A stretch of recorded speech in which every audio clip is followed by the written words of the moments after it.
24-এর বিপ্লবে আমরা ছেলেদের কণ্ঠে শুনেছিলাম, সেদিন ছেলেরা স্লোগান দিয়েছিল ঢাকার রাজপথে যে কথায় কথায় বাংলা ছাড়, বাংলা কি তোর বাপ দাদা। আর আমরা দেখেছিলাম কথায় কথায় আমাদেরকে হুমকি দেওয়া হতো মেম্বারগুলো ছেড়ে দাও, দিনের সঠিক কথা মেম্বারে বলা যাবে না। আজকে সময় এসেছে, আজকে আমরাও বলতে চাই কথায় কথায় মেম্বার ছাড়, মেম্বার কি তোর বাপ দাদা। মেম্বার আমার, মেম্বার মুসলমানের, মেম্বার প্রতিটি মুসলমানের কাছে, আলেমের কাছে আমার। সুতরাং যারা ছাড়িয়ে দিতে চায় তাদের 20 দাঁত ভেঙে দিতে হবে। মেম্বারে আমার পাকাপুক্ত হয়ে বসতে হবে।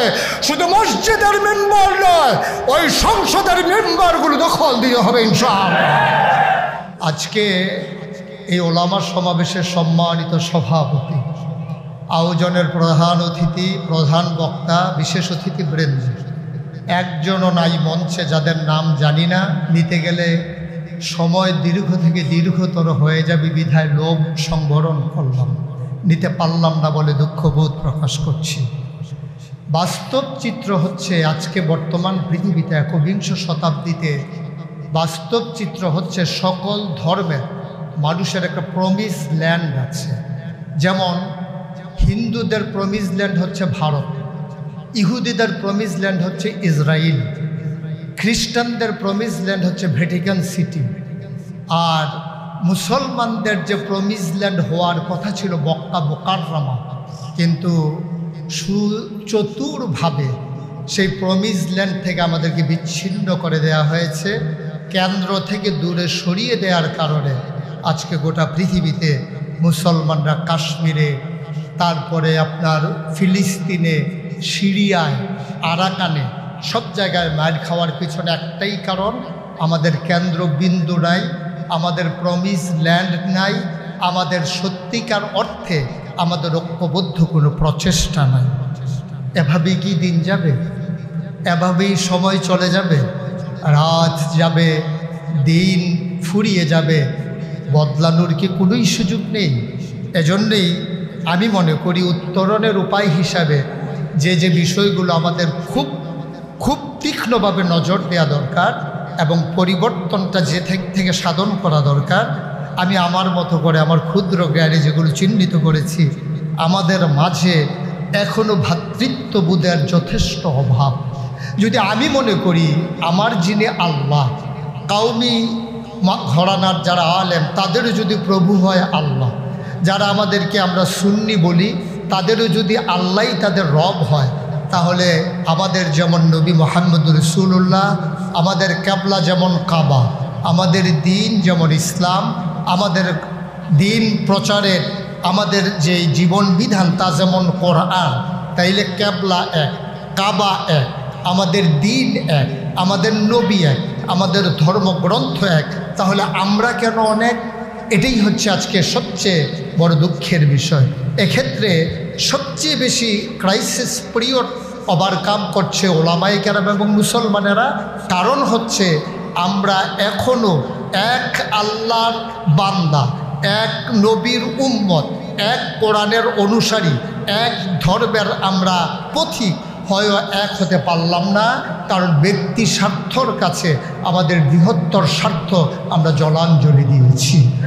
আমরা যখন দেখি সম্মেলনের পরে বলা হয় সম্মেলন দিয়ে দিন কায়েম হবে না, তখন আমাদের বুঝতে আর বাকি থাকে না, কুচকুচ কালা হয়। তখন আমরা বুঝে নেই কুকুর লেজ লাড়ে না, লেজ তার কুকুর লাড়ে।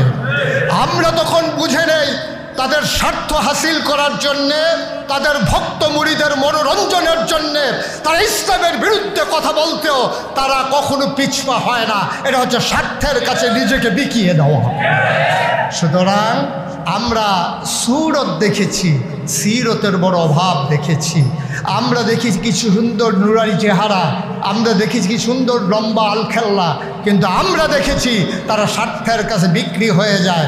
এজন্যই আল্লামা ইকবাল বলেছিলেন যে এ সুরত এই কি বলে হাল তারা জাল হায়, এই হালটা হচ্ছে একেবারেই জাল। কেমন করে মানুষকে ধোঁকা দিয়ে অর্থ বাণিজ্য করা যায়, ব্যবসা করা যায়, এজন্য যারা নিজেকে বিলিয়ে দিতে পারে তারা এই জন্য দুনিয়াবাজ হতে পারে, কখনো তারা আখেরাতে কল্যাণকামী হতে পারবে না ইনশাআল্লাহ। বন্ধুগণ, এক্ষেত্রে আমাদের সবচেয়ে বেশি প্রয়োজন নিজেদের প্রতি রহম দিল হওয়া। ফাবিমা রাহমাতিন মিনাল্লাহি লিনতা লাহুম ওয়ালাউ কুনতা ফাজ্জান গালিজাল কলব লানফাদ্দু মিন হাওলিক ফা'ফু আনহুম ওয়াস্তাগফির লাহুম ওয়াশাবিরহুম ফিল আমর ফাইযা আযামতা ফাতাওয়াক্কাল আলাল্লাহ ইন্নাল্লাহা ইউহিব্বুল মুতাওয়াক্কিলিন। আমরা সেই ম্যাচটাকে যদি নিজেকে তৈরি করতে পারি তাহলে আমরা কি পারবো, সকল ঘরানার ওলামায়ে কেরামকে সমুদ্রের মতো বিশাল হৃদয় নিয়ে আমরা এক মন ময়লাযুক্ত মানুষটাকে আমাদের বক্ষে ধারণ করে নিতে পারবো। ময়লা নিয়ে যখন সমুদ্রে ঝাঁপিয়ে পড়ে মানুষটা পাক হয়ে উঠে আসে, সমুদ্র কখনো নাপাক হয় না। আমরা হব বিশাল আকাশের মতো, আমরা হব বিশাল সমুদ্রের মতো। আমরা অভিভাবকত্বের জায়গায় আছি। আমরা যেহেতু বুঝে নিয়েছি দিন কাকে বলে, কেমন করে তৃণমূল পর্যায় থেকে রাষ্ট্রের সর্বোচ্চ পর্যায় পর্যন্ত দিন কায়েম করতে হয়, যেহেতু আমরা বুঝে গেছি আমাদের দায়িত্বটাও বেড়ে গেছে। সুতরাং আমরা কাউকে দূরে সরিয়ে দেব না, আমরা আমাদের কাছে টেনে নেব। ভাবনা হবে সার্বজনীন, কোনো গণ্ডির ভিতরে আবদ্ধ নয়। গোটা বিশ্ব নিয়ে ভাবতে হবে, ভৌগোলিক অবস্থান বুঝতে হবে, কোন জায়গায় কি প্রেক্ষাপট কাজ করছে এ সম্পর্কে সম্যক ধারণা রাখতে হবে। সবচেয়ে বেশি যেটা প্রয়োজন, আমি একদিন থাকবো না। আপনারা দেখেছেন কি না, কখনো যখন কোথাও আগুন লেগে যায় তখন দেখবেন দ্রুত বেগে বাইরে থেকে বাতাস ছুটে আসে ওই আগুনের জায়গায়। আমি গবেষণা করলাম কেন এটা হয়। আগুন অক্সিজেন পুড়িয়ে দেয়, অক্সিজেনের অভাবের কারণে কখনো জায়গা শূন্য থাকে না, সেই অক্সিজেন দূর থেকে এসে দৌড়ে এসে সেই জায়গাটা পূরণ করে দেয়। আমি মনে করি যারা যেখানে নেতৃস্থানীয় আছেন, বিনয়ের সাথে মিনতি আমার, আপনি একদিন থাকবেন না, আমি একদিন থাকবো না। আমার মৃত্যুর পরে যেন জায়গা শূন্য না হয়ে যায়। প্রতিটি দায়িত্বশীল নাগরিকের দায়িত্ব পরবর্তী দায়িত্বশীল তৈরি করা। আমরা আফসোসের সাথে খেয়াল করে দেখেছি, আমরা যে যেখানে আছি মনে করেছি এটাই বোধহয় আমার আপন ঠিকানা, এখান থেকে মৃত্যুর আগ পর্যন্ত আমি যাব না। এটা নেতৃত্বের সার্থকতা নয়।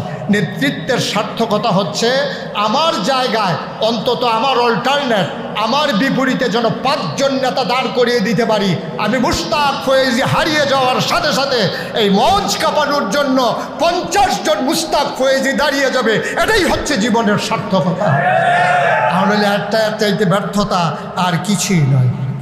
যেমন করে নবীর ইন্তেকালের পরে আবু বকর মুরতাদের বিরুদ্ধে দাঁড়িয়েছিলেন শক্ত হয়ে, ওমরে ফারুক যেমন করে কল্যাণ রাষ্ট্রের রূপরেখা দিয়ে তিনি প্রমাণ করে দিয়েছিলেন কেমন করে মানুষকে রাষ্ট্রীয় স্বাদ দিতে হয়, ঠিক তেমন করে ইসলামের 5ম খলিফা মাঝ দিয়ে কিছু খলিফা যখন পদচ্যুতি ঘটল, তাদের আদর্শচ্যুতি ঘটল, ইসলামের 5ম খলিফা হিসাবে সেদিন যখন খলিফা উমর ইবনে আব্দুল আজিজ ভূমিকা পালন করেছিলেন। পরবর্তীতে ক্ষমতা আর দিন দুটার সমন্বয় আর আমরা দেখিনি। এই জন্য হাসান আল বান্নার উদ্ভব হয়েছে, এজন্য পরিচয় ঘটেছে সৈয়দ আবুল আলা মওদুদী রহমতুল্লাহ আলাই, যারা রূপরেখা দিয়েছেন কিন্তু বাস্তবের প্রমাণ দিয়ে যেতে পারেননি। আমরা যারা তাদের স্বপ্ন বাস্তবায়ন করার জন্যে আমরা যারা আজকেও এখন পর্যন্ত বেঁচে আছি, আমাদের দায়িত্ব সময় এসেছে। আমরা কি শুনেছিলাম 24-এর গণঅভ্যুত্থানে, 24-এর বিপ্লবে আমরা ছেলেদের কণ্ঠে শুনেছিলাম। সেদিন ছেলেরা স্লোগান দিয়েছিল ঢাকার রাজপথে যে কথায় কথায় বাংলা ছাড়, বাংলা কি তোর বাপ দাদা।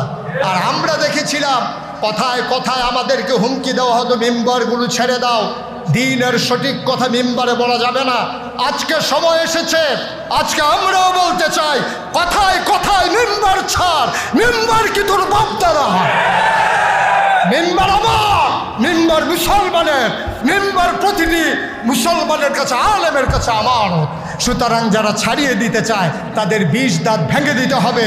মেম্বারে আমার পাকাপুক্ত হয়ে বসতে হবে। শুধু মসজিদের মেম্বার নয়, ওই সংসদের মেম্বারগুলো দখল দিতে হবে ইনশাআল্লাহ। আজকে এ পর্যায়ে এসে সবাইকে জাগিয়ে দেওয়ার জন্যে, নিজেকে শানিত করার জন্যে যদি এইভাবে বলি, জেগে উঠি, গর্জে উঠি, জাগিয়ে দেই জনতা, বুঝিয়ে দেই, শুনিয়ে দেই কোরআনের সভ্যতা। সকল ভেদাভেদ ভুলে গিয়ে মাথা উঁচু করে দাঁড়াও, আজ হবেই হবে, হতেই হবে প্রভুর দুনিয়ায়, প্রভুর রাজ। সবাই মিলে এগিয়ে আসি, সবাই মিলে এগিয়ে যাই। পথ চলা কণ্টকাকীর্ণ, কখনো কুসুমাস্তীর্ণ নয়। এ কাটা মারিয়ে ক্ষত বিক্ষত হয়ে রক্ত পথ পাড়ি দিয়ে এগিয়ে যাব হেরার রাজ তুরনের দিকে। সবাইকে সালাম জানিয়ে আবারও দেখা হবে ময়দানে, কথা হবে কোনো এক মজলিসে, এই আশাবাদ ব্যক্ত করে, সবার জন্য দোয়া করে, সবার কাছে দোয়া চেয়ে আজকের মতো বিদায় নিচ্ছি। আসসালামু আলাইকুম ওয়া রাহমাতুল্লাহি ওয়া বারাকাতুহু।